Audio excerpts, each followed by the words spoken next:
What is up, group members? I'm licensed psychologist Dr. J. I'm licensed clinical social worker Kristen Gingrich. I'm licensed clinical psychologist Dr. Kristen Casey. I'm licensed psychologist Dr. Jessica Rabon.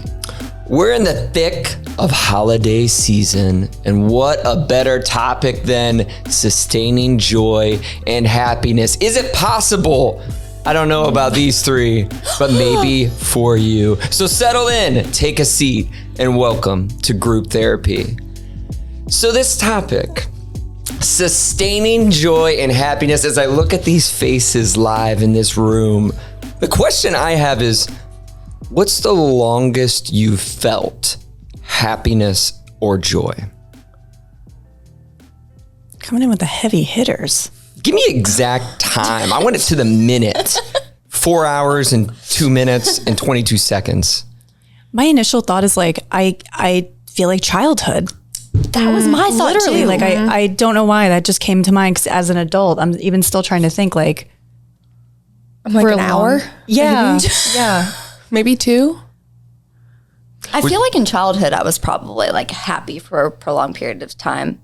I think now, like my first, other than childhood, my thought was like, okay, being with you all on this trip, I've been very happy. And we have all simultaneously felt other emotions at the same time. So like, I honestly can't think of a prolonged period of time in my adulthood that I only felt happiness and not other emotions. Like even like my wedding day, I was like super happy, but also anxious and stressed and things like that. But I think if I think of it like happiness while also simultaneously experiencing other emotions, I've probably definitely had like weeks at a time throughout my adulthood. But in childhood, probably, I mean, longer periods. It's sort of an unfair question. And that's literally why I asked it. Because even the title of this episode, we're going to get into, but throughout any period of time, you're going to feel, in any day, you're going to feel a range of emotions. Some of us more, some of us less. But I think most people, when they think about this, if they're like, I just want to be happy, I think they're thinking of at any given time throughout a day, they feel a little above their baseline. And you had said like you had felt that through childhood. So there must be like a period of time that you had felt that. But it does make you think about those periods of times where maybe you're a little above baseline for an extended period of time. What was going on then? Like, how was that possible? Now that I hear you talk, I wonder if I just mentally put away all the negative, you know? Like honestly, like I'm like seriously thinking. Actually, like, on second thought, I don't know, but because to your point, I wonder if it's like, because I'm trying to think of what does joy mean to me? Like, what does it feel like? What is it? I don't know. And I think for me, it's like this playful energy, like not having to worry about other things or feeling like I have a sense of calm in my mind. And when your prefrontal cortex isn't really completely formed, I don't know. Yeah. And because I feel the same way. Like I can look back at like my childhood and I feel a sense like I can, think of all the bad shit that happened. But also I think of, not having some of these big life responsibilities.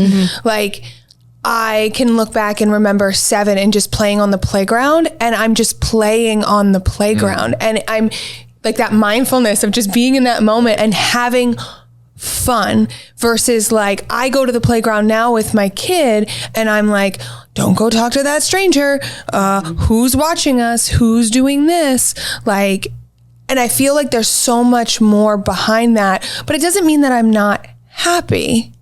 But I feel like there's more as you get older, there's more things that are playing into what that looks like. Good way to describe it. Yeah, I've very much related when you were saying like when you're not having to worry about like the day to day. Because I think of the times like especially in adulthood where whether they've been moments of happiness or prolonged periods, it's like vacations or even like maybe on a weekend when the weather's nice and I'm at the park with my daughter and just very much in the present moment, not worrying about work and bills and things like that. And I think being in the present moment is really important for happiness and joy. I think it's important for all emotions because then we actually know how we feel, blah, blah, blah. But like to really feel that happiness and joy, we have to be in the present moment and not worrying about all those oh gosh, tax season's coming up. Not really, but like, I guess in a few months, once this episode releases, like taxes or like, you know, the bills, the long to-do list. I mean, we were talking about grocery shopping on the way here. So like all of those things. And, you know, can you find joy in the day-to-day things? Absolutely. But at least for me, when I think of the times in recent that I've felt the most happy or the most joyful, it's being in the present moment and not worrying about all of those external day-to-day things. I think I always have to remind myself that happiness, while it can be a state of mind, is also a feeling as well. And being mindful, like, to have happiness every single moment of every single day is not a reality. Like in that you can have times where you are a lot happier than others and times where you're not, but that I can't expect to be happy every single moment. For myself, I expect to be content. And like, if I wake up today, am I okay with where my life is at right now? And am I doing things that are, if I'm not, then am I doing things that are pushing me in the direction of that do bring me a semblance of stability and happiness, even if that happiness isn't there every moment of that day. Because for me, I know that happiness is not something that I feel for 6 hours a day in a row. Like there are moments for me where I'm like, oh, like I could sit here and look at a photo of my kid and feel an overwhelmingly sense of happiness. And then in the next moment, I could stub my toe and be like, I hate everything. like while looking at the picture of your son. Right. But remembering that, like, does that take away that the fact that just a moment ago that I was happy? Like, does it, when we talk about feelings and how much we care about each other and I go, like, does that take away like the happiness that I feel that we're sitting here? No, but I go back and forth in that. Yeah. Y'all are getting me to think, I wonder if the concept of sustaining joy and happiness is appreciating the fact that we're like all those emotions that you just described, like you're happy and joyful while also experiencing the other emotions. Because when I think of joy and happiness, I kind of think like, is that the only emotion you're feeling at that time? You know? And for me, now that I'm thinking, it's probably not like at all. Dialectics. Both can exist. On that side of the table, they love their dialectics. We already know. We already know. It helps us get through the day. Right? We're throwing out a lot of factors of, because I of course there's individual differences of like what would bring, like what's possible to bring a more sustained joy or happiness to a given person. And you'd mentioned like being present, being mindful in the moment. I think that's definitely a part of it. I definitely think it's interesting because it's a sense of control, but it's also a sense of being at peace with the things you don't have control of. Because I think a lot of us are, you think about your work, a lot of people just had a panic attack. But when you so think much to catch up on, Justin, come on, about your job, you would feel like there are things maybe I don't have control of. You don't like your boss. I'm not getting paid enough. Can I pay my rent or mortgage? There are these like big stressors, which is why people allude to childhood being a more innocent time. And maybe you're just not thinking about things or have less things on you. But we want a sense of control. And at the same time, and I always do these when I pick up a new client and they're like super stressed, I'm like, if I could just pick you up and put you, on a nice Jamaican beach somewhere. We're in South Florida. We love the beaches down here. I'm so happy. Spanish River Beach right around the corner. It's gorgeous. But if I can take you to Spanish River Beach in beautiful Boca Raton, how would you feel? And for a lot of people, for a moment in time, you're just like, this is great. You're at peace. But also for some people, they'd be like, it'd be very fleeting because then I'd start getting anxious about something. Thinking about the future, things you got to do, things you should be doing. Getting in the water. But I'd be just happy that it's like 80 degrees here right now and it's 40 back home. I'm like soaking in the heat. Yeah. But what you said has a lot of benefits too, because I think, if you're able, even for those fleeting moments or even just like a couple of minutes to put yourself in that headspace, then you have a break from all of those thoughts that you were having, you know, and all of those responsibilities that you have. And I think that's the concept of mindfulness, is really just trying to be present and not worry. Because a lot of my clients will say, well, I have so much stuff to do. I have so many things to catch up on. And in my mind, I'm like, you are probably going to be more effective in those moments where you're actually able to act on it compared to thinking about it before. Planning is good, but if you're over planning and you're staying there, then you're robbing yourself of joy or whatever that moment is. It's hard to do though. I struggle with it all the time. Yeah, really. Absolutely. No, and Justin, I think you had a really good point about that, kind of being accepting of the things that we can't control. Because I know there's times I've probably said this, or we see on social media, like, how can I be happy when X, Y, or Z is going on? And like, yes, I feel like there's definitely periods of time that it's probably a lot harder to be happy or joyful. But one thing I definitely work on with my clients when we're talking about things out of their control, are there any things within this broader thing that's out of your control that you can control that would make you feel slightly less stressed? And if not, how can we work on, you know, coexisting with that? Because if we're always focusing on the things that we can't control or the things that are going wrong, I would, you know, venture to say that that would be really hard to then be happy or joyful if all our attention is going to, well, you know, I don't like my boss, or, you know, I'm trying to think of things that like are truly out of people's control. Maybe your car broke down on the way to work and that was completely out of your control. And, you know, that is a stressor, and, you know, okay, I can get it to the shop. I can't control how long it's going to take to fix, but that's the one thing. So what can I do outside of that? But as we've talked about on other episodes, our brains are so wired to focus on the negative and attune into all that's going wrong. And that shift can be hard, but recognizing like things can be going wrong, and dialectics. Look at me on this side of the table. You're entering in. I'm here for it. And there are still things in my life that can bring me joy and happiness. Even if they're small, right? Absolutely. We like, even in our gratefulness episode, like even sometimes it's sometimes even focusing on those little things. They may not give us this overarching sense of joy, but in that moment, okay, this is the thing that's making me happy. This coffee is what's making me happy right now. Not us. Well, I'm talking about myself, but like, She didn't want to assume. I didn't want to assume. Maybe your coffee is No, I was saying we're not making you happy. Oh. Just your coffee. Yes, right now. But that's the thing, is like, it may not be giving you that joyous moment that you can compare to maybe your wedding day or something like that, but it's still something. Yeah. I was very joyful when the third of the third order finally came out. So we weren't stressing anymore. I was happy that mine looked the right color. Like sometimes you get it and you're like, I know that's the wrong shade of brown. Okay. We were stressing this morning. There was one there, and then 5 minutes later, the second order came out, and we're like, Justin's probably in the car. Like, we need to go. We need to get to the podcast studio. Yes, absolutely. I was like revving the Kia. Yeah, I was in the back. I was in the Like, back is that seat, it? scared. For And my when they life. were like, Is that a Hemi in the order Kia? for Kristen, we're like, oh, thank you. Third's here. And I felt so much joy in that moment because I knew Justin was going to be happy that we ran to the car. I just had joy because I could finish a whole coffee today and not have it knocked over on the beach. A lot of things happen on the beach.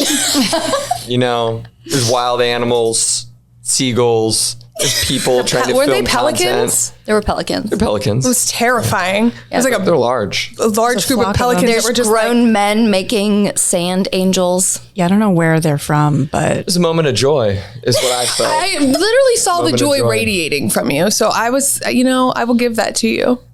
I think turning it towards the joy, but if people are listening and they're thinking to themselves, and we're hitting on some of the things, it's like, then what am I supposed to do? right. Like, how am I supposed to incorporate more moments of joy or happiness? Is there like big things you can suggest to people? Is it really individualized based on values? I don't know if I have a different view, but I almost feel like you have to seek it out because there's so many negative things going on in the world, and in life. And to your point, there's so many things that we can't control. And in my opinion, I think there's more that we can't control in terms of what happens to us compared to what we can control. So I almost feel like you have to kind of seek it out or put yourself in positions or situations in which joy is more accessible.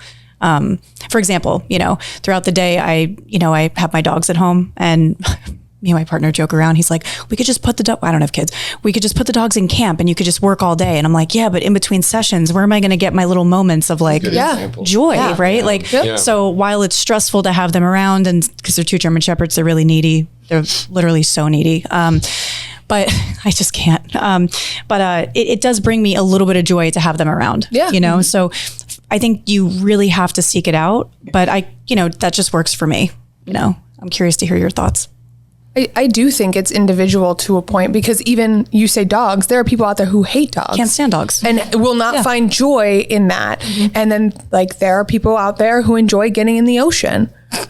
Not one of those people. Like I have a friend who will all summer goes down for their daily dip in the ocean. And I'm like, nope, that doesn't do it for me. There's crabs in there. And so it really is trying to figure out what are those things. And that's where we pull in that mindfulness and saying like, being mindful throughout our day of what is actually giving me these feelings of happiness and how can I incorporate them more in a day, right?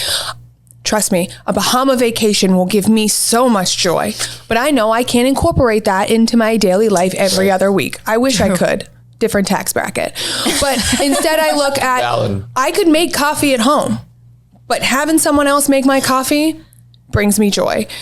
My dog brings me joy. My kid brings me joy. Cooking brings me joy. So I make sure to incorporate those things in my daily life to have those moments of happiness and joy.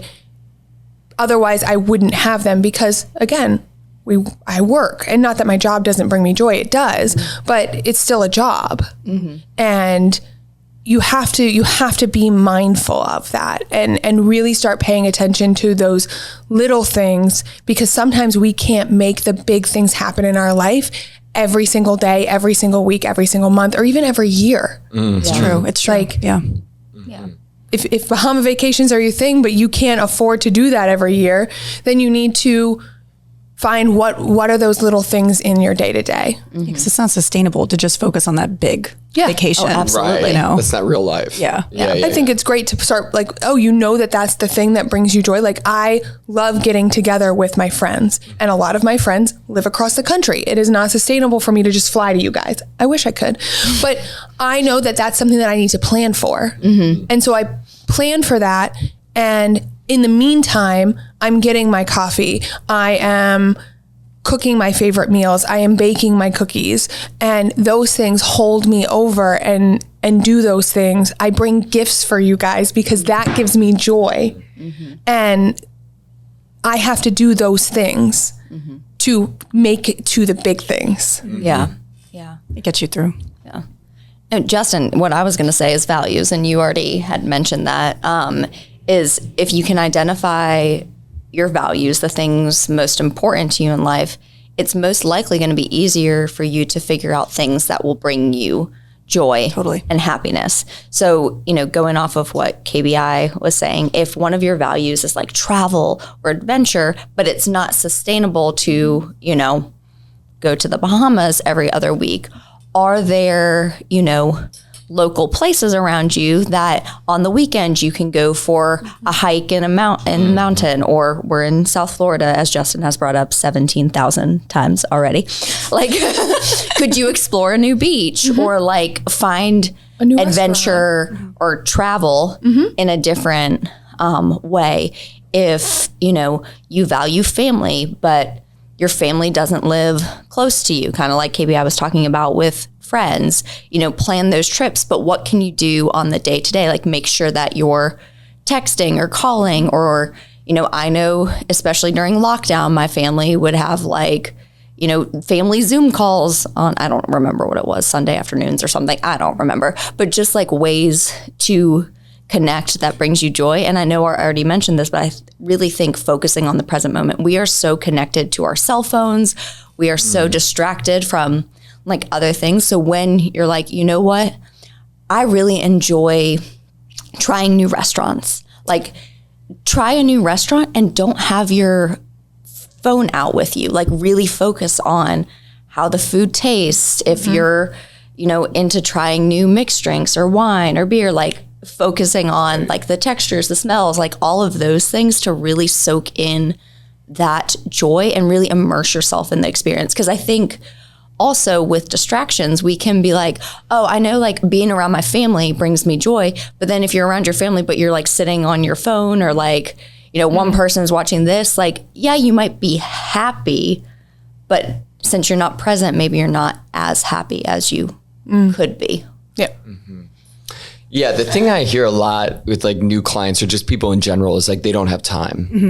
And I think the hardest thing, and you see this change a lot in psychotherapy, is you see people go from whatever headspace they've been swirled up into. It could be depression, could be anxiety, could be a lot of different things. And you see them start taking stock in where they put their time and energy.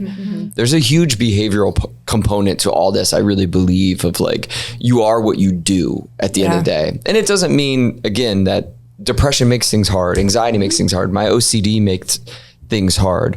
But just as like a quick example, like definitely not in a good headspace yesterday or this morning. And there was part of me that's like, I coach kids soccer and I was like, man, I really don't have time to do this. Like, we're rushing to get here to the podcast studio. And yet, like, I was like, no, like, it's a responsibility. I got to be out there and coach these kids.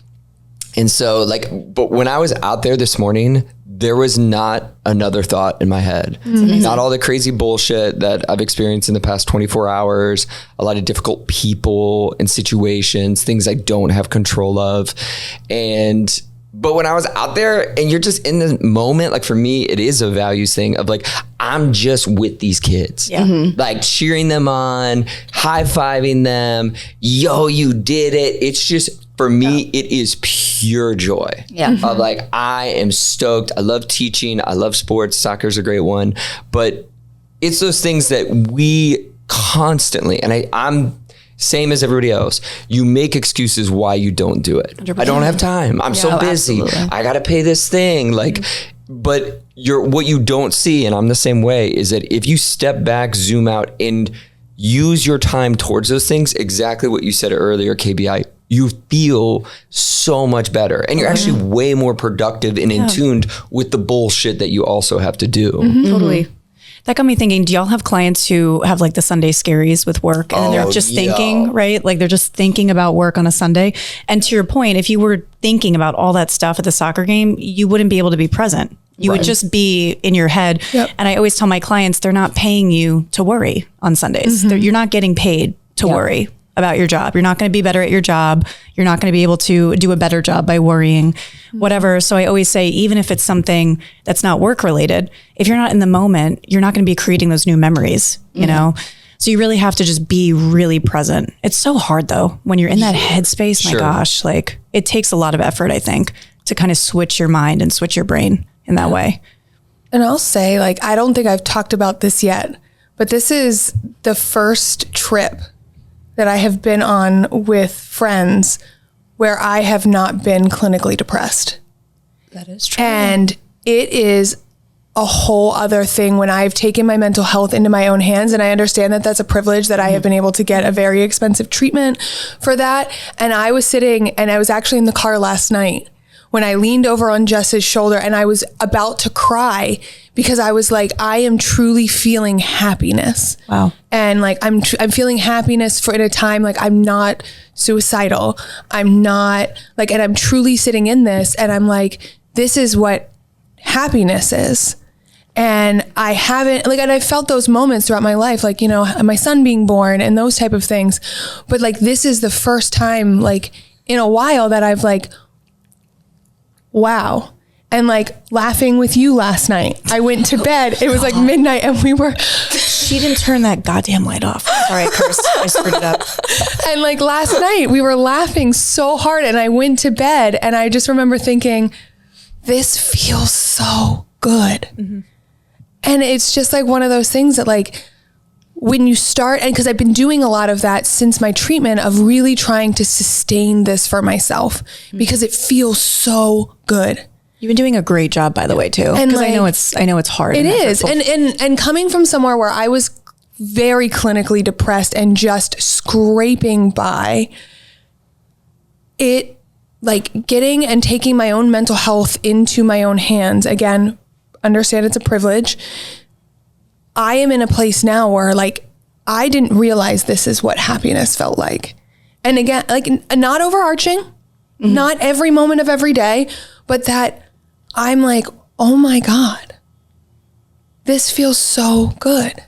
And like, I just thought about that last night and I was like, I almost sobbed in the car and I was like, hold it in, keep it in. We're going out. We're having fun. Keep it in. But it's just like, it's one of those things that like when you start paying attention and you start incorporating that, it really does change and you start seeing more of it in every day. And I think the thing that you're doing really well is that you have so many different stressors, like a lot of the time, all at the same time, that literally happen simultaneously. And I think you do a great job of trying to compartmentalize while also affording yourself that opportunity to like experience that joy. I don't think that you allowed yourself to get to that point because you were so depressed. Yeah. I just remember it was just a really dark place. Yeah. But now I think that you're kind of looking for it too. Yeah. You know, and you're actually allowing yourself to lean into it, which I think is amazing. And it takes time, like for anybody listening, like it takes time to get there as well. Like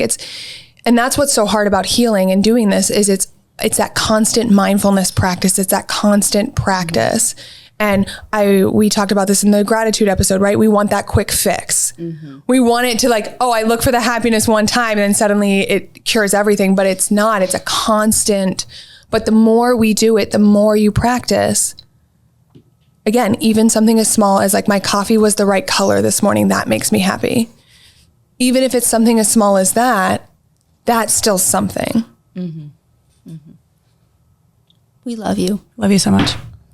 Also because feelings, and I have to make a joke, KPI has probably initiated the most physical contact on this trip out of anyone. So I want that documented. Literally. I am and cried the most. I think I so told far. this to Justin. I am just so intentional with my physical contact. You know, you are. Like but it's more like I'm so intentional with it because I don't like it a lot. And so I was co-regulating with And Jess now last she's night. She going didn't in. even realize it.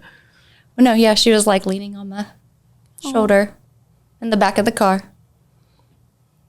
Joy. I know I had something to say, but I forgot because that was like beautiful from KBI. It was something that you were saying before, but I don't even remember at this I think it point. was something Justin said. I can't even remember.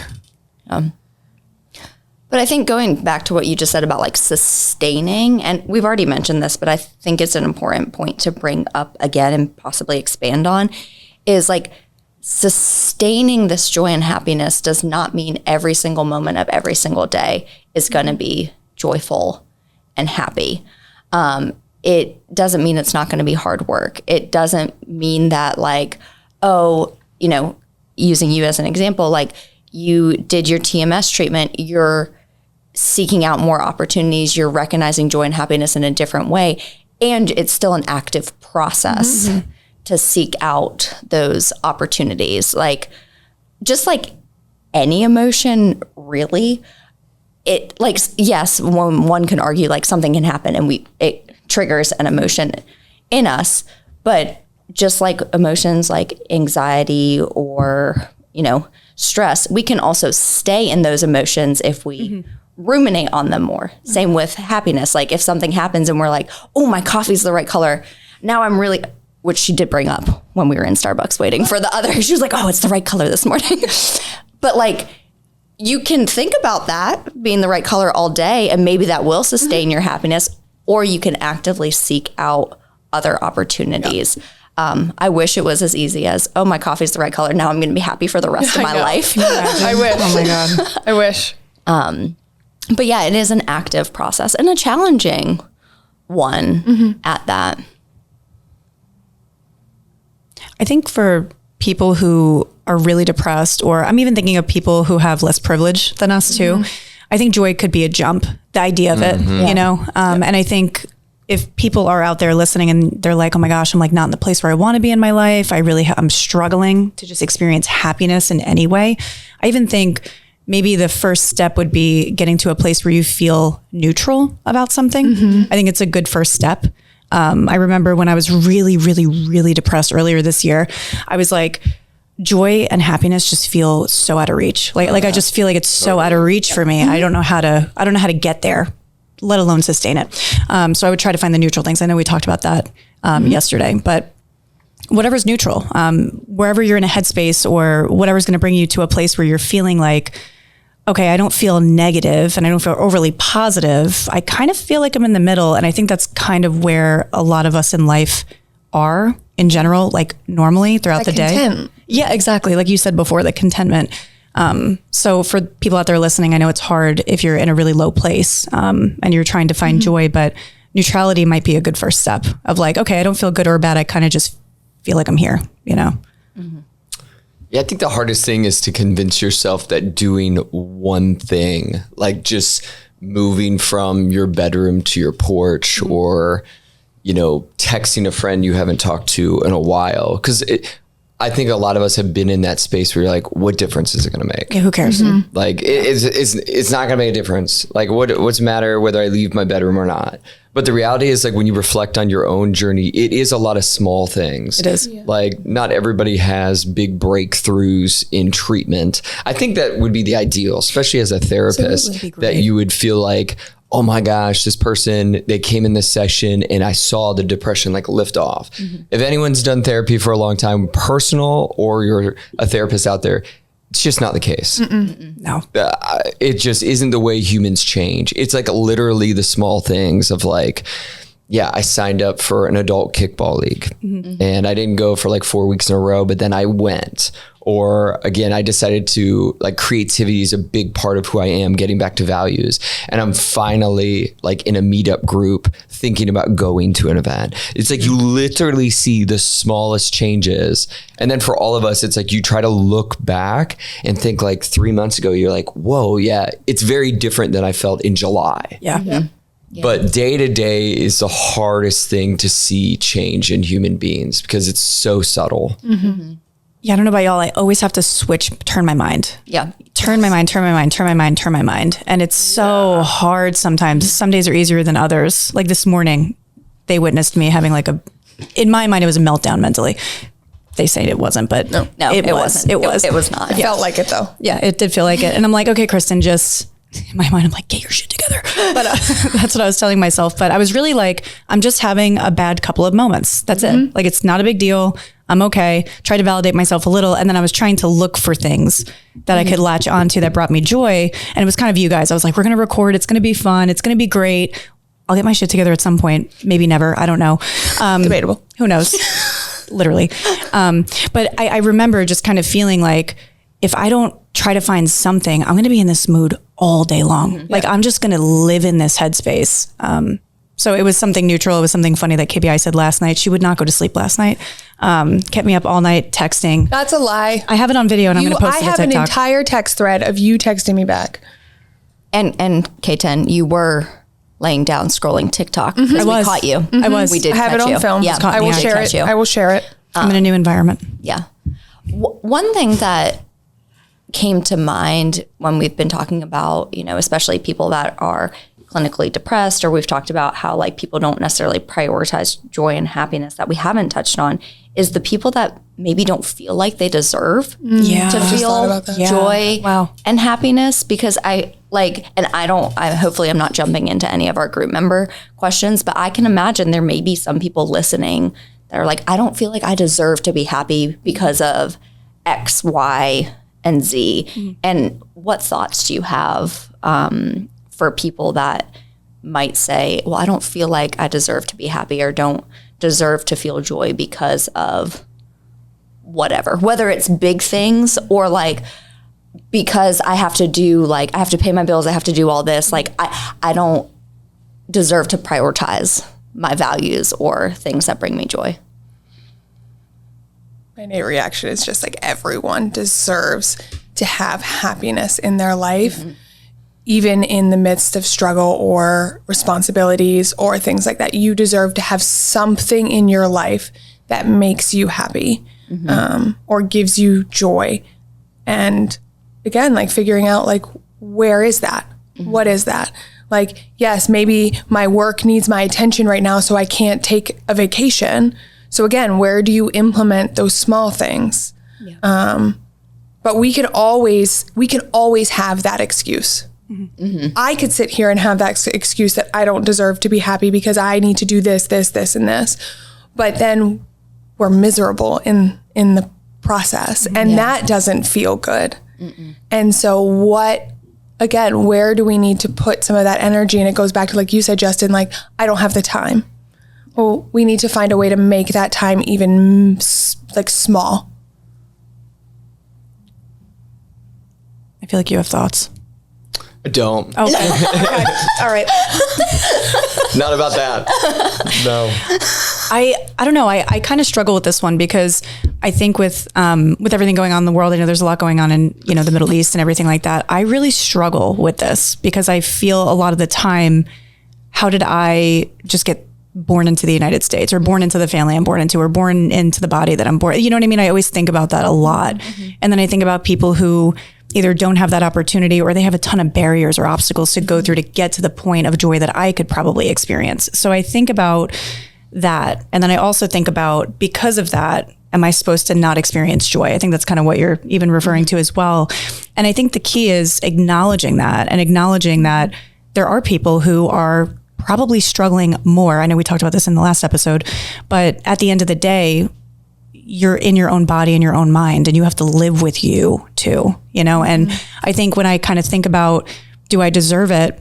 The answer is yes, but then believing it is like another thing, right? It's just a really weird place to be sometimes. So what I do personally is I try to acknowledge that, and then also say, like, I could have moments of happiness or joy. Like, I'm allowed to have that. Yep. But then if the thoughts creep in again, I have to kind of turn my mind again, just to kind of get to a place where I feel like I'm able to access it. I think the accessibility mentally is hard sometimes. The DBT. That's what I'm talking about. Yeah. The only thing I would add, because I agree with everything that you all said, is if you are a person that's like, I don't deserve to take time out of my day to experience joy and happiness because I need to get X, Y, or Z done, you most likely are going to be able to get those things done better and show up better for the people in your life, for your job. Like when you mentioned, like, I don't deserve to feel joy because I need to do X, Y, or Z for my job. Like, you're probably going to be more productive in your job and enjoy it better if you take time to find those moments of happiness or joy. So you're not going in feeling dreadful, miserable. I know for me, I am a much better parent if I take even 5 minutes of just like decompress time, something for myself, then I can go and show up for my daughter way better than if I didn't take that 5 minutes. And so I want people to hopefully get to the point where they deserve to feel joy and happiness for themselves. But if you're not there yet and you say you don't deserve it because I need to, show up to work, show up as a partner, parent, whatever, like, do it for the other people. And then hopefully when you get into that practice, you'll realize you deserve it yourself as well. Justin's taking a mental hiatus from us. I think it's just time for Google Scholar Shorts. Okay. You just looked like you had a lot of thoughts. So, okay. So, as always, I'm going to pose a question to you all. So, do you all think there is a genetic component to happiness?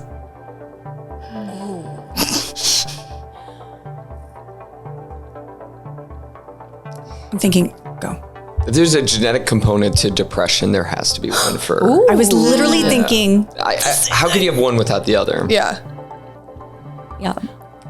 I think the ability to experience happiness is there for everybody, but I just go back to mental access. Like, for some reason, are you able to access that part or act on it or believe it?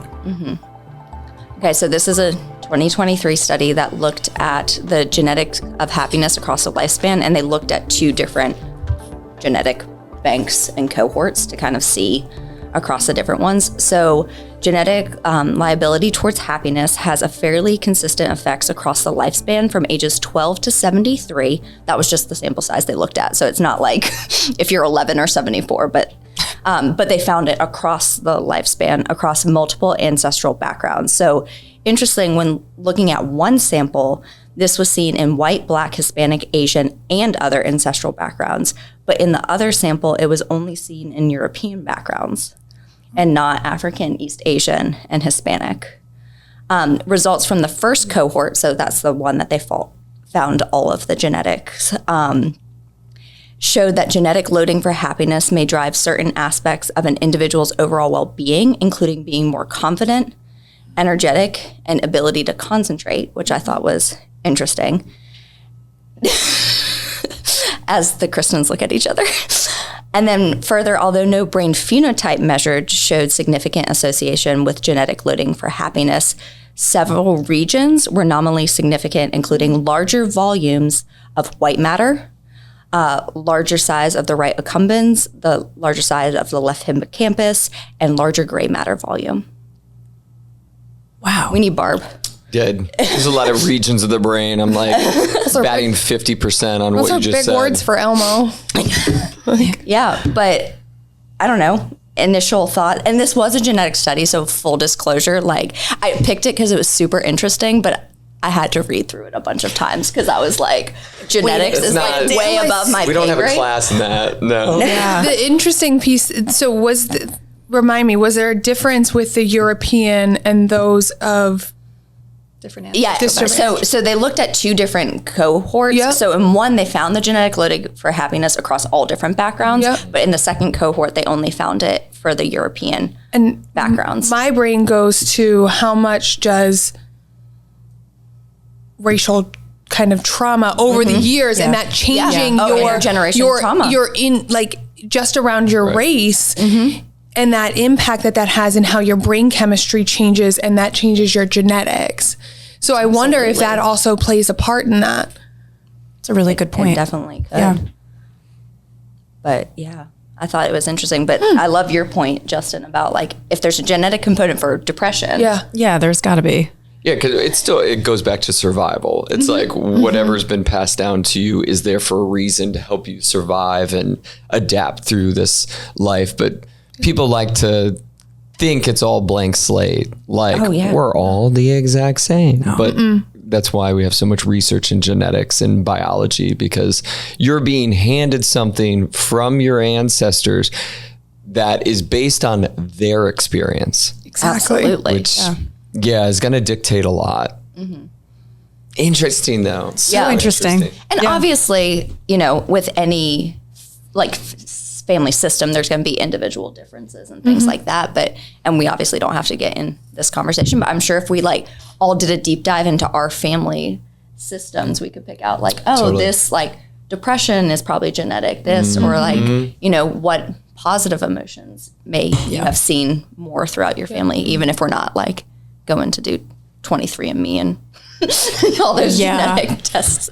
It's funny just thinking about genetic factors, and then I also think about environment too. Like if you live in certain areas, access again comes up, accessibility to different things. And then I even think living in different genetic areas, or not genetic areas, different areas in terms of geography, like urban areas versus suburban, and how that might also impact it on top of race, on top of socioeconomic status, all that stuff. It's just so interesting to think about. Absolutely. Know what else is interesting to think about? The polls. Always. Except for Justin. We're never going to let him live it down. You're a changed man. He's changed. Well, you have always loved the polls. You just point out the data we collected. That's a thing of the past now. It's almost a new year, new outlook. Is it going to be one of joy and happiness towards the polls? You are joyful 100%. that we are doing the polls? I am. I always have been. So I did the polls again. So let's see. So the first question that I asked was, what was the longest you think you've ever been happy? Ooh. A day or less, a month, a few months, or a year plus? I'm going to say a month for our group members. That felt right. Y'all, this was close. Really? Yeah. A day or less was 27%. A month was 30%. A few months was 29%, with a year plus coming in at 14%. That's probably the closest poll we've ever had. What?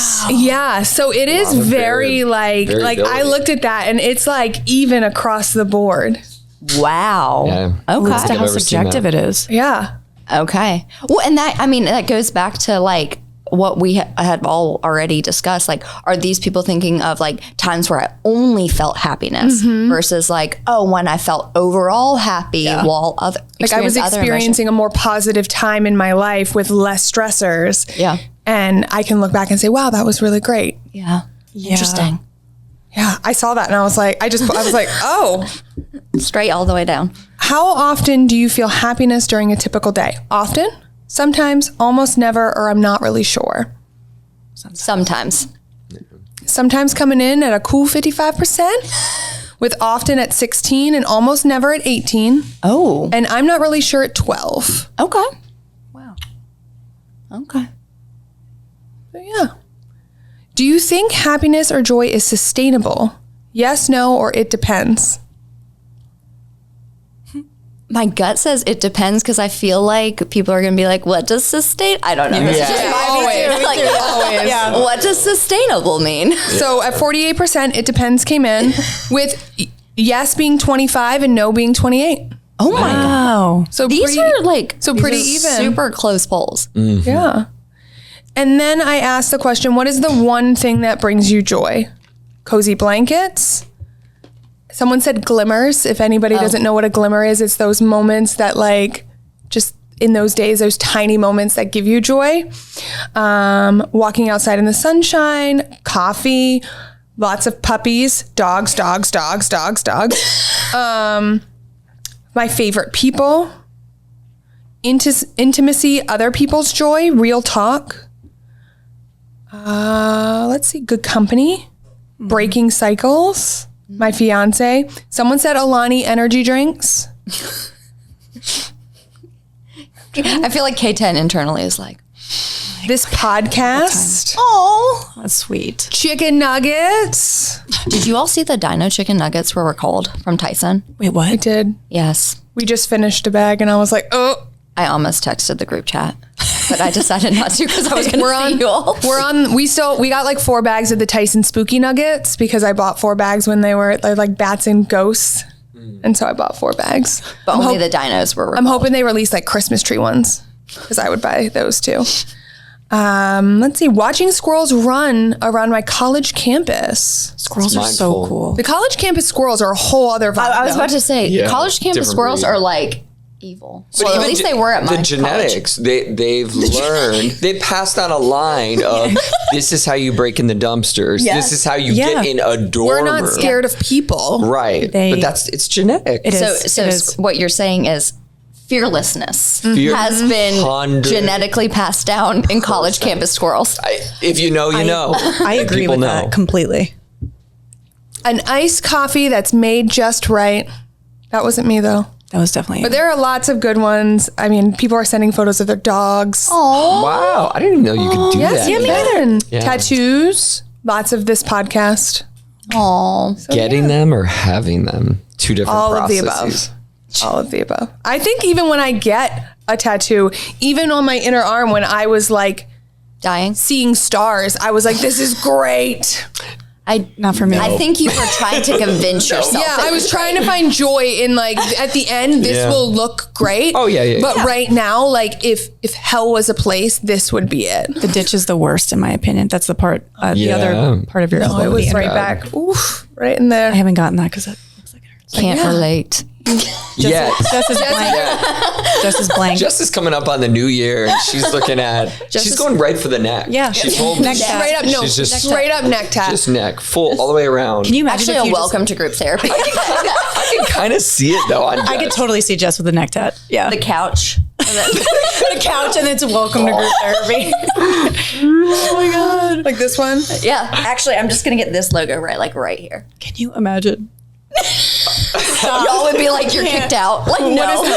She comes in and we're like, "What is Jess? What in the what in the unstable is happening right now? Yo. And then we change the podcast name and then you're stuck with it. Yo. Kick me out of the podcast Bye. after getting it. Bye. But you know what else brings us joy? The questions. Questions. We love your questions so much. We got a few, and I'm really excited for them. So let's start with Zoe from Michigan. Zoe asked, what are ways each of you can find joy or happiness? Oh.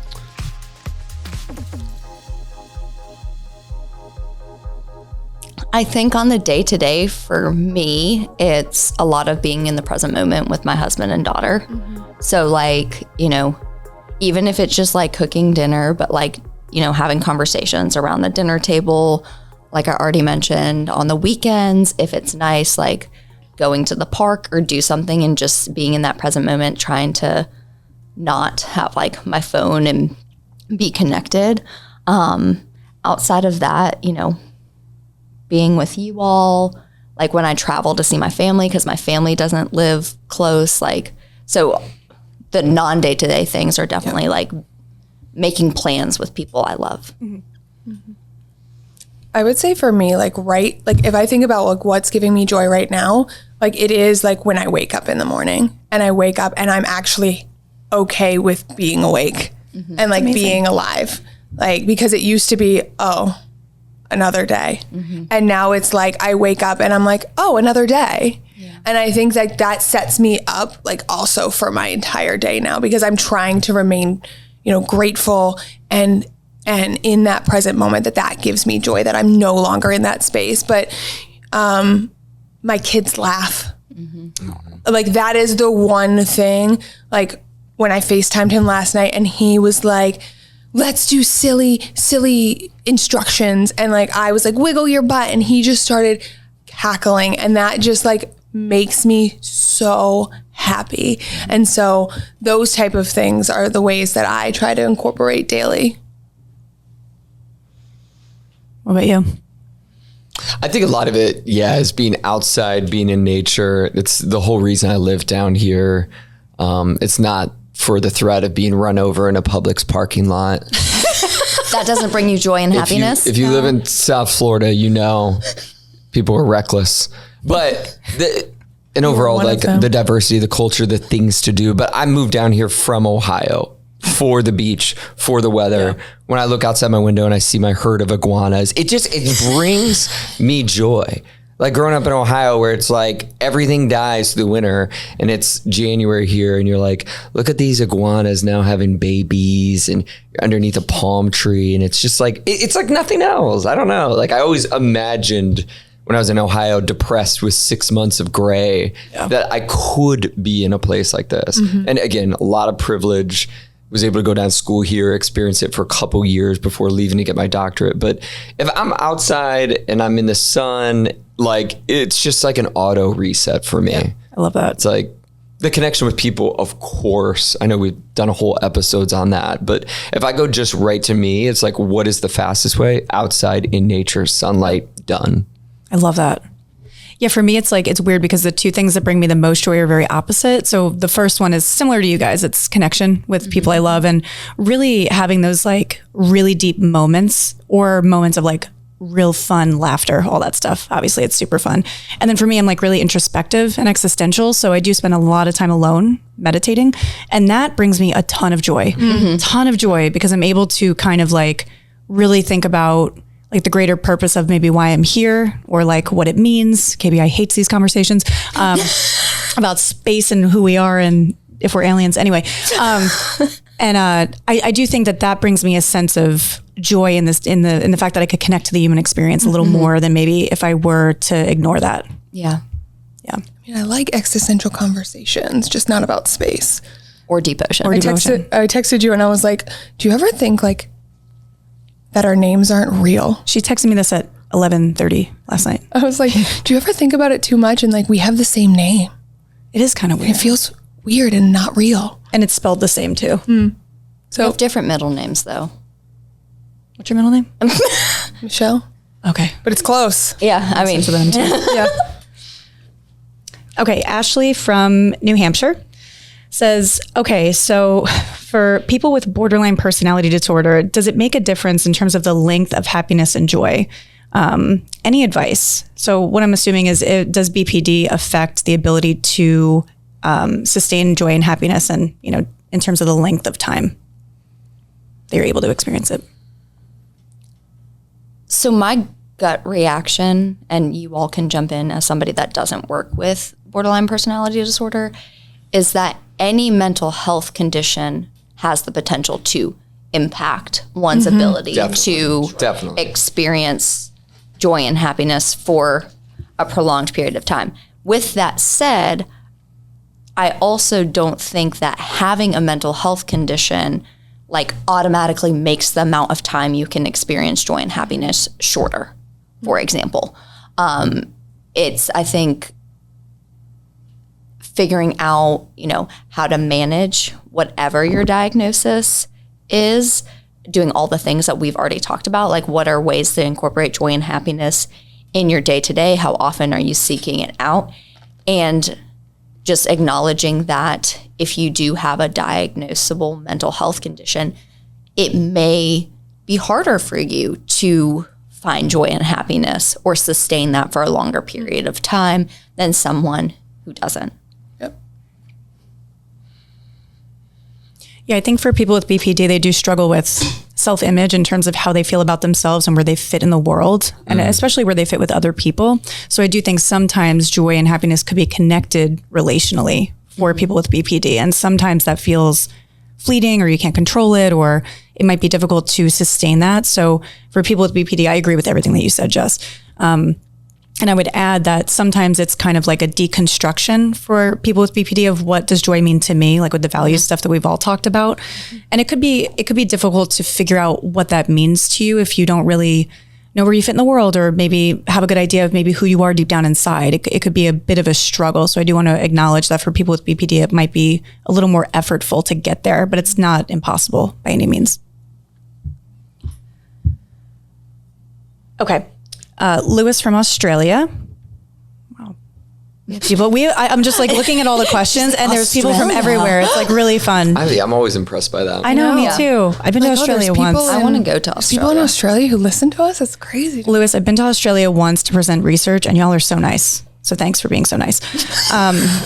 So what's a good way to handle someone who's constantly attacking your source of happiness? So sorry, I just got so upset by that. I know, Lewis, I don't know if this is personal or not. Didn't say it was personal, but yeah, what's a good way to handle that? Tell them to fuck off. I don't know if you said that loud enough. I don't know. It's loud. On these mics, it was loud enough. I think it's just really hard. I think especially because it depends who. Like when it's somebody with power over you, like a boss or somebody like that, I've certainly experienced that. It's really difficult. It's easy in the situations where it's like a neutral relationship, meaning there's power shared, like a friend. But if you're a minor and it's your parent, you know, or anybody who has power over you, it's just really hard. And it gets really specific about what you can do, what's an option for you and what's not. I mean, the easy thing to say is like set boundaries, but like realistically, depending on the situation, that's not going to fucking work. Yeah. Like, I think a lot of people, and you know, if you're listening along, if you have a toxic workplace environment, you're looking for other jobs. Totally. You're getting the hell out of there. Anyone can tell you of like, just set some boundaries, go to HR, give this feedback. But if you've gone down those roads, you know how much that can just put you in hot water and actually make things worse. Totally. So Absolutely. I think it's specific. It depends on the situation, and asking yourself, what do I have control of? Which in each situation is so different. But at least in reflecting on that, what you have control of, you can start and you can talk with a friend or a therapist or anybody about what are realistic options. But I really don't feel like there's, when someone's attacking your joy, happiness, boundaries or whatever, there just isn't many one size fits all answers. It's true. Absolutely. And I think it says more about them than it does about you. Like for someone who's just out there just shitting on people's joy, like, why? Like, and I think that says more about that person than it does about you being happy. Yeah. And I think that's, you know, but it's also really hard to experience that when you're feeling so good about something and someone comes in and they say, well, that could be better. Or you could have done like and you're like, oh, and it pulls you back into that negative. And it pulls you out of that because you're like, yeah, I probably could have done that better. Yeah. Right. You take a test and you get a 92, right? Really great. And then your parent comes in and they're like, oh, well, you could have studied harder and could have got 100. Well, now that joy is gone because you did study hard and you did get that. And now that joy is gone because someone else is saying, well, I could like, and instead of just saying, wow, I studied really hard and that test was hard. And so, yeah, I think it does say a lot more about them than it does about you. Absolutely. The only other thing I would add, and Justin, I completely agree with you. It's so nuanced. If it is a person in your life that doesn't have control over you, or like, I'm just thinking, and I don't know why this thought came to mind, but Justin, you love the beach and you love being outside. And if some random person in your life, maybe somebody you consider a friend, was like, Justin, why do you go to the beach all the time? Like, like maybe reflecting on like, do I need them? Like, if it's not somebody that's like in my life, like a parent or a partner or something. Cause like, you know, if you're going to the beach all the time and ignoring your, you know, other responsibilities and it's impacting the person, that's one thing versus like a random friend being like, why do you like to go to the beach and make sand angels? Yeah. But like, I feel like, so if it is somebody that doesn't have control over you, like reflecting on like, what are they serving? I agree with KBI. Like, you know, it definitely says more about them, or even maybe having the conversation if you are in a safe place to do so. Like, why does it upset you so much that I enjoy doing this thing? Like, why every time that I, you know, go to the beach, you have to point out the fact that, you know, I spend so much time at the beach. How is this impacting you? And then going from there. But it is so hard and nuanced. Yeah, I was just going to add, I'm like, as you're saying all that, I'm like, the place I see this the most is social media. Yeah. Oh my gosh. It's easy. It's easy for someone to just drive by, like shame you, guilt trip you. Drive by comment section. It's nonstop. But like, I know the thing that I constantly have to ask myself is like, is this worth my energy? Yeah. And it's so many times, it's like, as hard as it is, as much as it hurt, you're just like, there, especially somebody who is pretty miserable, like KBI was alluding to, it's not, you're not going to convince them in any way, shape or form, like that your happiness or joy or purpose is worth it. And you don't owe anyone an explanation. Totally. I agree with everything everybody said. And I do think that like when people know us really well, sometimes it's easier to have those conversations, but on the internet, with nobody who's user 6923 with no profile picture, it's like, you don't know who they are, what they're about, right? And it's definitely that mirror effect, like you were talking about, of like, it shows a lot about them, but to internalize it is hard. And I'm thinking about Lewis's question, and if it's like personal or not, it's probably hard to put up those boundaries, really. Absolutely. You know, it's tough, really tough. Anonymous from Canada says, I have bipolar 2 and often feel pulled down by sadness, despair, despite taking my meds and sleeping a lot and otherwise taking care of myself. What can I do to prevent this? Or is it chemically impossible because of my illness? Really great point of the genetic component of bipolar. Yeah. I think if we go back to what was said before, right, it may not be impossible, but it might need to be more intentional. And that kind of piece of having that constant barrier. That's the reality, is you have this constant barrier that you're constantly working against. And there are going to be days where things are better and they're easier, and there are going to be days where things are harder. And it's knowing on the harder days that you might have to be more intentional for that. And on the easier days, it just comes easier. Yeah. and acknowledging where you're at in that process. And does that suck? Absolutely.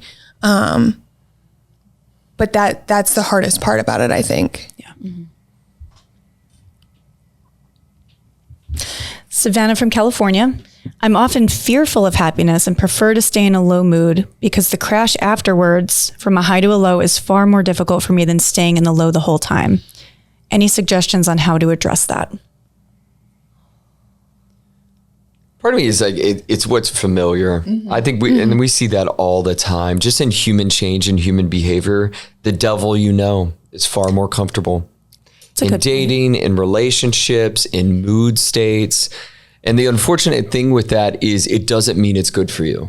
And that's a lot of the psychoeducational I give people, like when they come in and they're like, I'm scared to feel happiness. If you suffer from depression or bipolar 2, like our listener before, but anything can become a new normal. Yep. And it's having the courage sometimes, it's having the faith sometimes that this path in the long run is going to be worth it. But because I imagine for you, like that little bit of dip that you experience from happiness into a period of depression or neutrality, it's like disappointing, or it feels foreign, or it feels different. And that's really valid. But I don't want something that's new and potentially good for you to be something that you then label as bad and should be avoided. Yeah, new doesn't always mean bad. Yeah. Yeah, I often talk to clients, especially those that have been really, really depressed, that when you first start experience these moments of joy, happiness, or even like neutrality, the contentment that we've talked about, it can feel uncomfortable. Oh, yeah. And like, you're like, I don't like this because I'm not used to feeling this. But just as you said, Justin, like we work towards, those little moments, like not aiming for the Bahamas vacation, because I'm going to make an assumption here. You all can tell me if I'm wrong. If we all went on a Bahamas vacation and then went back to work, I feel like all of us would have a crash. 100%. After a crash going home. Yeah. To 30-degree weather. Like, so what I encourage my clients to do is look for those little things and kind of do a stepwise process. Like, what are things like even for 5 minutes a day that bring you joy and happiness to kind of build up that sustainability over time? So maybe you won't get as big of a crash.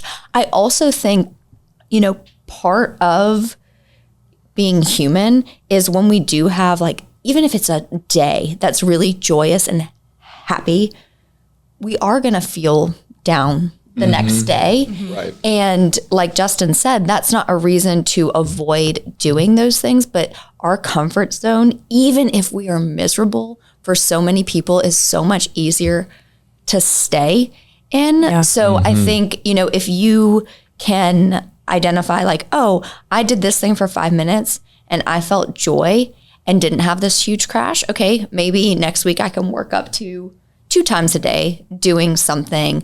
And I always tell people you have to build up that like evidence that the outcome is not always going to be the same. True. Will there be times you feel happy and then have the crash? Absolutely. I feel like that's part of the human condition. But like if you can, say, oh, every day this week, I don't know, listen to my favorite song. And for that 3 minutes and 50 seconds, I felt really happy. And I didn't feel this huge crash. Okay. Then, maybe the day I go see my favorite band in concert, the next day I'll feel a little low, but then I get to reflect on all those happy memories. And it's just building up that like evidence base that you can do those little joyous things and not feel so depressed. And that might make you more motivated to continue to want to do those things. I love that. Because I always tell my clients it's an experiment. Let's just do an experiment, no strings attached, do it for a week. See how you feel. And then to your point, like if you're doing that every single day and just say it is the 3 minutes and 50 seconds, just imagine doing that for like all those small moments add up to an hour. Right. Then you have at least 1 hour of like an 8-hour work day. I'm making this up. If you are working 8 hours a day, that you're not totally miserable. Yep. So Anonymous said, why do you think the concept of happiness and joy seems so foreign to us now more than ever? My gut instinct was social media and our access to all the information ever. Yeah. Yeah. It is to blame. Yeah. It is. I agree. Like, I mean, and we are the first generation that had social media, internet, to age ourselves. But like, I just think of all the information that we can access, all the great information, but also all the access to everything that's going on in the world that's horrible, bad, tragic, all the time. Yeah. And so, and we've alluded to this, but like, it's hard to want to be happy and joyous or feel like we deserve to be happy and joyous when we are aware of all of these horrific things going on all the time. And that's not just like, ignorance is bliss in some, circumstances.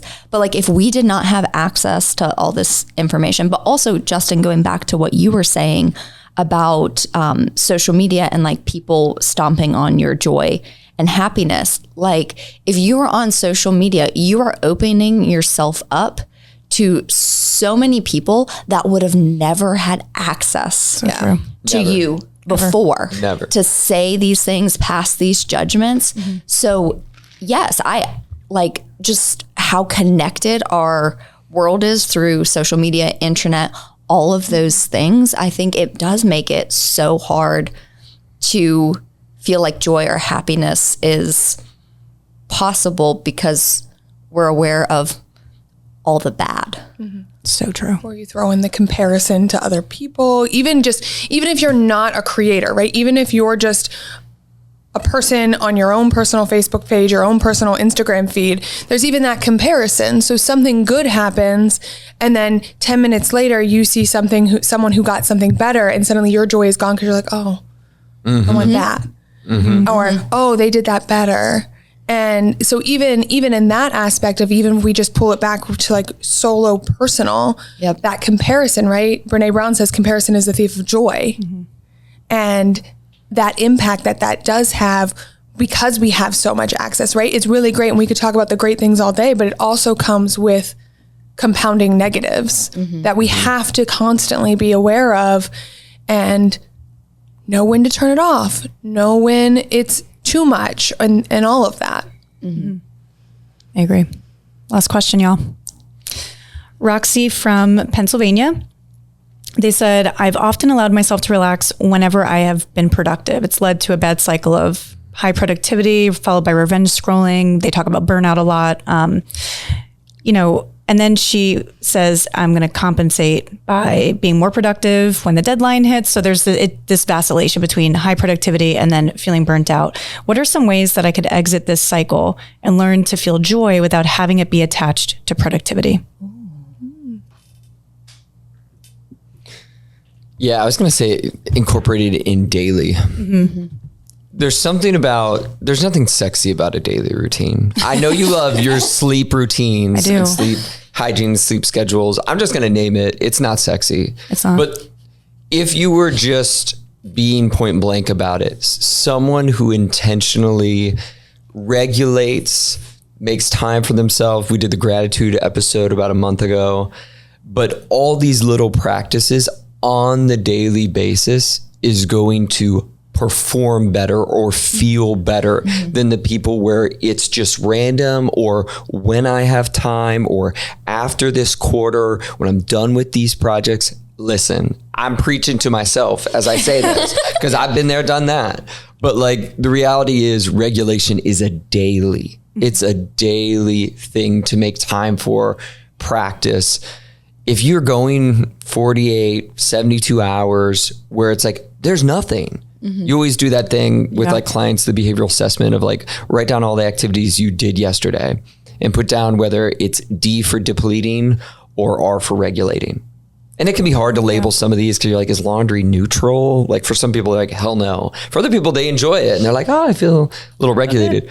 But if you just do that in your daily basis and everything is depleting, the only road is to burnout. The only road is to activate, for me, OCD, depression, whatever it is you're struggling with. But it's not sexy having a routine, but it's so important for mental health. It is. Yeah. the only other thing I would add is, since it seems like the relaxation, joy, happiness is dependent on productivity, intentionally breaking that cycle. So not saying, oh, I can do this thing I enjoy when this is done. It's, oh, I've already worked on X, Y, or Z for 2 hours. Let me, go out with my friends and I'll come back and do that later, because I think a lot of time we fall into these routines. I mean, I am the same way. I'm like, I have to get all of this stuff done before I allow myself to do this. But like I already brought up earlier, sometimes, a lot of the time, we are going to be more productive or show up better if we allow ourselves to have that joy and happiness before. Like not waiting till we're burnt out, because you're probably also not going to experience the joy and happiness to the extent you could if you're only doing it when you feel burnt out.